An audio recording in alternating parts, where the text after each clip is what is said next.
ओम शांति। 22 जनवरी 2024। बाबा के महावाक्य। मीठे बच्चे, तुम्हें संपूर्ण पावन बनना है, इसलिए कभी किसको दुख नहीं दो। कर्मेंद्रियों से कोई विकर्म न हो, सदा बाप के फरमान पर चलते रहो। प्रश्न: पत्थर से पारस बनने की युक्ति क्या है? कौन सी बीमारी इसमें विघ्न रूप बनती है? उत्तर: पत्थर से पारस बनने के लिए पूरा नारायणी नशा चाहिए। देह अभिमान टूटा हुआ हो। यह देह अभिमान ही कड़े ते कड़ी बीमारी है। जब तक देही अभिमानी नहीं, तब तक पारस नहीं बन सकते। पारस बनने वाले ही बाप के मददगार बन सकते हैं। दूसरा, सर्विस भी तुम्हारी बुद्धि को सोने का बना देगी। इसके लिए पढ़ाई पर पूरा अटेंशन चाहिए। ओम शांति। रूहानी बच्चों प्रति रूहानी बाप सावधान देते हैं कि बच्चे अपने को संगम युगी समझो। सतयुगी तो नहीं समझेंगे। तुम ब्राह्मण ही अपने को संगम युगी समझेंगे, और तो सभी अपने को कलयुगी समझेंगे। बहुत फर्क है सतयुग और कलयुग, स्वर्गवासी व नरकवासी। तुम तो न स्वर्गवासी हो न नरकवासी हो, तुम हो पुरुषोत्तम संगमवासी। इस संगम युग को तुम ब्राह्मण ही जानते हो और कोई नहीं जानते। तुम भल जानते भी हो परंतु भूल जाते हो। अब मनुष्यों को कैसे समझाए? वे तो रावण की जंजीरों में फंसे हुए हैं। राम राज्य तो है नहीं, रावण को जलाते रहते हैं। इससे सिद्ध है कि रावण राज्य है। राम राज्य क्या है और रावण राज्य क्या है, यह भी तुम समझते हो नंबरवार। बाप आते हैं संगम युग पर, तो यह भेंट भी अभी की जाती है, सतयुग और कलयुग की। कलयुग में रहने वालों को नरकवासी, सतयुग में रहने वालों को स्वर्गवासी कहा जाता है। स्वर्गवासी को पावन, नरकवासी को पतित कहा जाता है। तुम्हारी तो बात ही निराली है, तो तुम इस पुरुषोत्तम संगम युग को जानते हो। तुम समझते हो हम ब्राह्मण हैं। वर्णों वाला चित्र भी बहुत अच्छा है, इस पर भी तुम समझा सकते हो। कॉन्ट्रास्ट बताना चाहिए। जो मनुष्य अपने को नरकवासी, पतित, कंगाल समझे, लिखना चाहिए। अब यह पुरानी कलयुगी दुनिया है। सतयुग स्वर्ग नई दुनिया है। तुम नरकवासी हो या स्वर्गवासी, तुम देवता हो या असुर, ऐसे तो कोई नहीं कहेंगे कि हम स्वर्गवासी हैं। कई ऐसे समझते हैं हम तो स्वर्ग में बैठे हैं। अरे यह तो नरक है ना, सतयुग है कहाँ? यह रावण राज्य है। तब तो रावण को जलाते हैं। उन्हों के पास भी कितने जवाब होते हैं। सर्वव्यापी पर भी कितनी डिबेट करते हैं। तुम बच्चे तो एकदम क्लियर पूछते हो।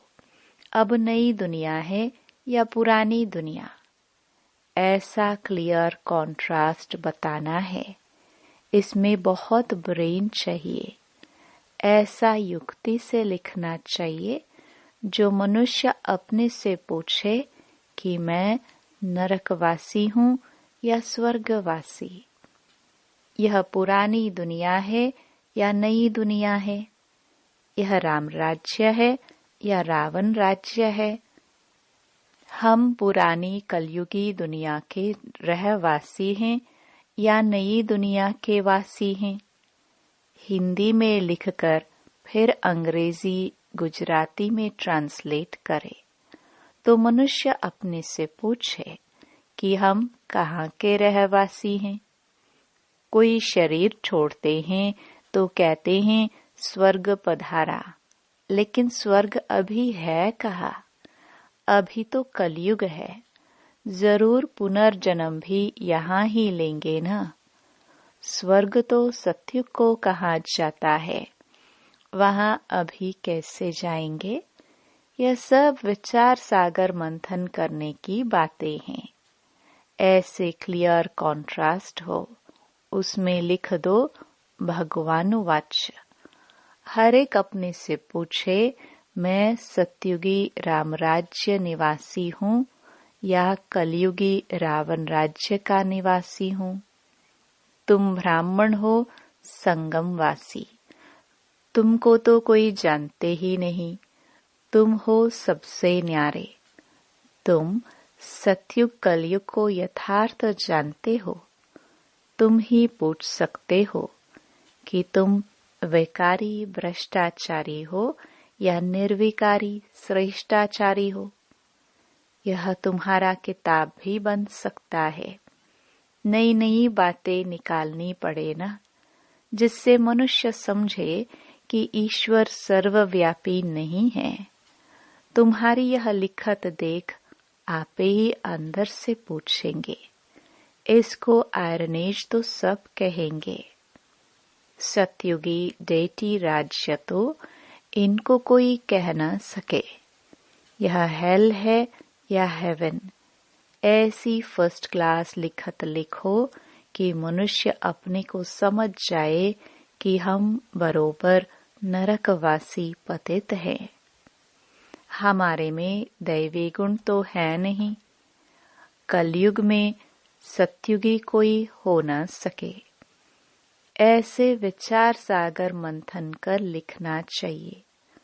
जो ओटे सो अर्जुन। गीता में अर्जुन का नाम दिया है।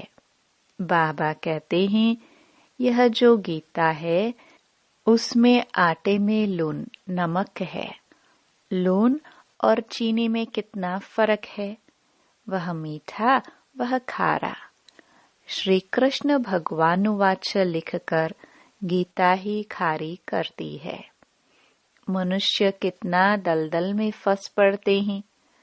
विचारों को ज्ञान के राज का भी पता नहीं है। ज्ञान भगवान तुमको ही सुनाते हैं और किसको पता ही नहीं। नॉलेज तो बहुत सहज है, परंतु भगवान पढ़ाते हैं यह भूल जाते हैं। टीचर को ही भूल जाते हैं। नहीं तो स्टूडेंट कभी टीचर को भूलते नहीं हैं। घड़ी घड़ी कहते हैं बाबा हम आपको भूल जाते हैं। बाबा कहते हैं माया कम नहीं है। तुम देह अभिमानी बन पड़ते हो, बहुत विक्रम बन जाते हैं। ऐसा कोई खाली दिन नहीं जो विक्रम न होते हो। एक मुख्य विक्रम यह करते हो जो बाप के फरमान को ही भूल जाते हो। बाप फरमान करते हैं मन मना भव, अपने को आत्मा समझो। यह फरमान मानते नहीं हैं तो जरूर विक्रम ही होगा। बहुत पाप हो जाते हैं। बाप का फरमान बहुत सहज भी है तो बहुत कड़ा है। कितना भी माथा मारे फिर भी भूल जाएंगे, क्योंकि आधा कल्प का देह अभिमान है ना। 5 मिनट भी यथार्थ रीति याद में बैठ नहीं सकते। अगर सारा दिन याद में रहे फिर तो कर्मातीत अवस्था हो जाए। बाप ने समझाया है, इसमें मेहनत है। तुम वह जिस्मानी पढ़ाई तो अच्छी रीति पढ़ते हो। हिस्ट्री ज्योग्राफी पढ़ने की कितनी प्रैक्टिस है, परंतु याद की यात्रा का बिल्कुल ही अभ्यास नहीं। अपने को आत्मा समझ बाप को याद करना, यह है नई बात। विवेक कहता है, ऐसे बाप को तो अच्छी रीति याद करना चाहिए। थोड़ा टाइम निकाल रोटी टुकड़ा खाते हैं, वह भी बाबा की याद में। जितना याद में रहेंगे उतना पावन बनेंगे। ऐसे बहुत बच्चे हैं जिनके पास इतने पैसे हैं जो ब्याज मिलता रहे। बाप को याद करते रोटी टुकड़ा खाते रहे बस, परंतु माया याद करने नहीं देती। कल्प पहले जिसने जितना पुरुषार्थ किया है उतना ही करेंगे। टाइम लगता है। कोई जल्दी दौड़ी लगाकर पहुंच जाए, यह हो ना सके। इसमें तो 2 बाप हैं। बेहद के बाप को अपना शरीर है नहीं, वह इनमें प्रवेश होकर बात करते हैं, तो बाप की श्रीमत पर चलना चाहिए। बाप बच्चों को यह श्रीमत देते हैं कि देह सहित सब धर्म छोड़ अपने को आत्मा समझो। तुम पवित्र आए थे। 84 जन्म लेते लेते तुम्हारी आत्मा पतित बनी है। अब पावन बनने के लिए श्रीमत पर चलो। तब बाप गारंटी करते हैं, तुम्हारे पाप कट जाएंगे, तुम्हारी आत्मा कंचन बन जाएगी। फिर वहां देह भी कंचन मिलेगी। जो इस कुल का होगा वह तुम्हारी बातें सुनकर सोच में पड़ जाएगा। कहेगा, तुम्हारी बात तो ठीक है। पावन बनना है तो किसको दुख नहीं देना है। मनसा वाचा कर्मणा पवित्र बनना है। मनसा में तूफान आएंगे। तुम बेहद की बादशाही लेते हो ना। तुम भल सच बताओ व न बताओ, परंतु बाप खुद कहते हैं, माया के बहुत विकल्प आएंगे, परंतु कर्मेंद्रियों से कभी विक्रम नहीं करना। कर्मेंद्रियों से कोई पाप नहीं करना। तो यह कॉन्ट्रास्ट की बातें अच्छी रीति लिखनी चाहिए। श्री कृष्ण पूरे 84 जन्म लेते हैं और शिव पुनर्जन्म नहीं लेते। वह सर्वगुण संपन्न देवता है। यह तो है ही बाप। तुमने देखा है पांडवों के चित्र कितने बड़े बड़े बनाए हैं। इसका मतलब है कि वह इतनी बड़ी विशाल बुद्धि वाले थे। बुद्धि बड़ी थी। उन्होंने फिर शरीर को बड़ा बना दिया है। तुम्हारी जैसी विशाल बुद्धि और कोई को हो न सके। तुम्हारी है ईश्वरीय बुद्धि। भक्ति में कितने बड़े बड़े चित्र बनाकर पैसे बर्बाद करते हैं। कितने वेद शास्त्र उपनिषद बनाए, कितना खर्चा किया। बाप कहते हैं, तुम कितने पैसे गवाते आए हो। बेहद का बाप उल्हाना देते हैं। तुम फील करते हो बाबा ने पैसे बहुत दिए। राजयोग सिखलाकर राजाओं का राजा बनाया। वह जिस्मानी पढ़ाई पढ़कर बैरिस्टर आदि बनते हैं। फिर उससे कमाई होती है। इसलिए कहा जाता है नॉलेज सोर्स ऑफ इनकम है। यह ईश्वरीय पढ़ाई भी सोर्स ऑफ इनकम है, जिससे बेहद की बादशाही मिलती है। भागवत, रामायण आदि में कोई नॉलेज नहीं है, एम ऑब्जेक्ट ही कुछ नहीं। बाप जो नॉलेजफुल है वह बैठ तुम बच्चों को समझाते हैं। यह है बिल्कुल नई पढ़ाई। वह भी कौन पढ़ाते हैं? भगवान नई दुनिया का मालिक बनाने के लिए पढ़ाते हैं। इन लक्ष्मी नारायण ने यह पढ़ाई से ऊंच पद पाया है। कहाँ राजाई, कहाँ प्रजा। कोई की तकदीर खुल जाए तो बेड़ा पार है। स्टूडेंट समझ सकते हैं कि हम पढ़ते हैं फिर पढ़ा सकते हैं, व नहीं। पढ़ाई पर पूरा अटेंशन रखना चाहिए। पत्थर बुद्धि होने के कारण कुछ भी समझते नहीं हैं। तुमको बनना है सोने की बुद्धि। वह उन्हों की बनेगी जो सर्विस में रहेंगे। बैज पर भी किसको समझा सकते हो? बेहद के बाप से बेहद का वर्षा लो। भारत स्वर्ग था ना, कल की बात है।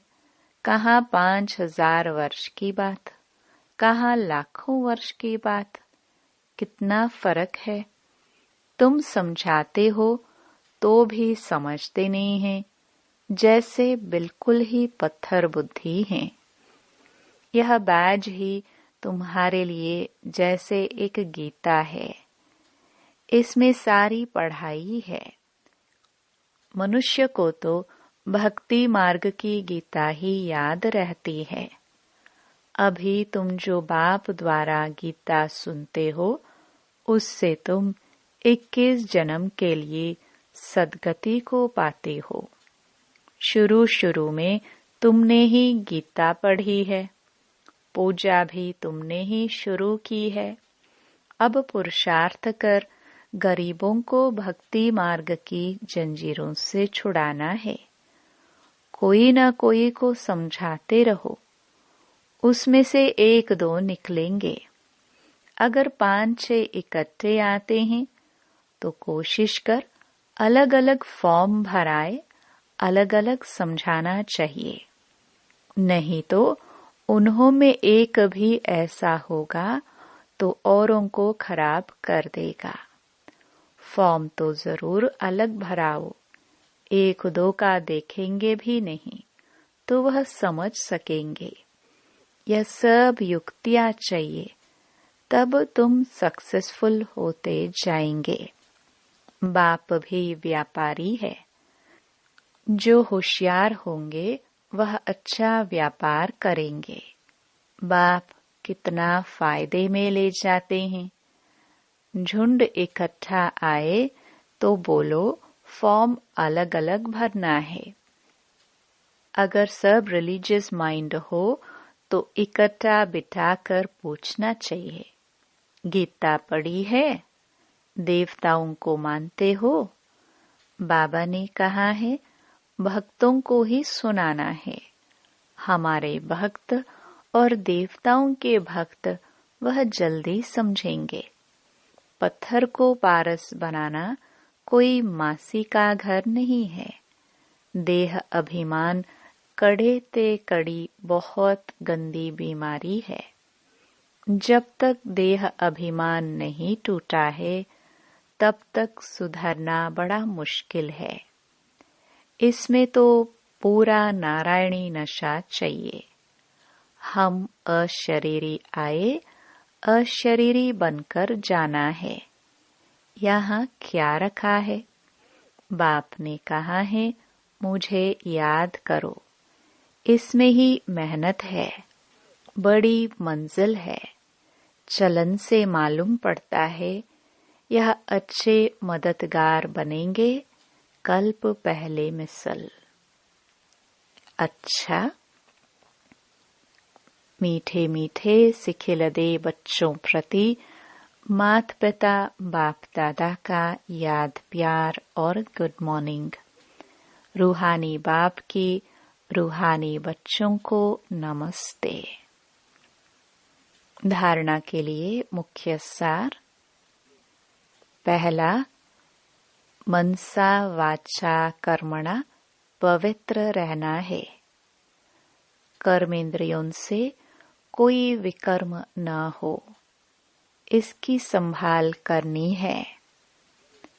आत्मा को कंचन बनाने के लिए याद में जरूर रहना है। दूसरा, देह अभिमान की कड़ी बीमारी से छूटने के लिए नारायणी नशे में रहना है। अभ्यास करो, हम अशरीरी आए थे, अब अशरीरी बनकर वापस जाना है। वरदान, योग करने और कराने की योग्यता के साथ साथ प्रयोगी आत्मा भव। बाप दादा ने देखा बच्चे योग करने और कराने दोनों में होशियार हैं, तो जैसे योग करने कराने में योग्य हो, ऐसे प्रयोग करने में योग्य बनो और बनाओ। अभी प्रयोगी जीवन की आवश्यकता है।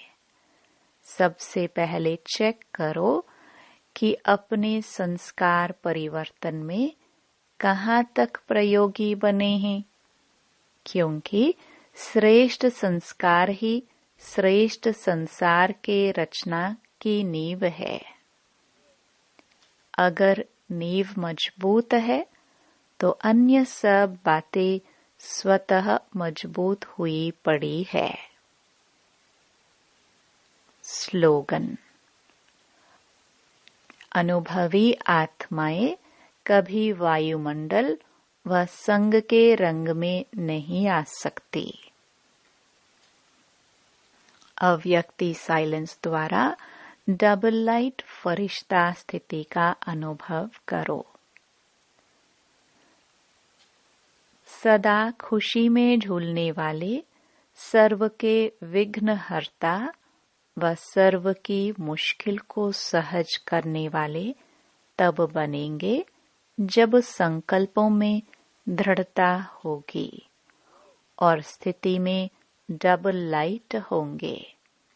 मेरा कुछ नहीं, सब कुछ बाप का है। जब बोझ अपने ऊपर रखते हो तब सब प्रकार के विघ्न आते हैं। मेरा नहीं तो निर्विघ्न। ओम शांति।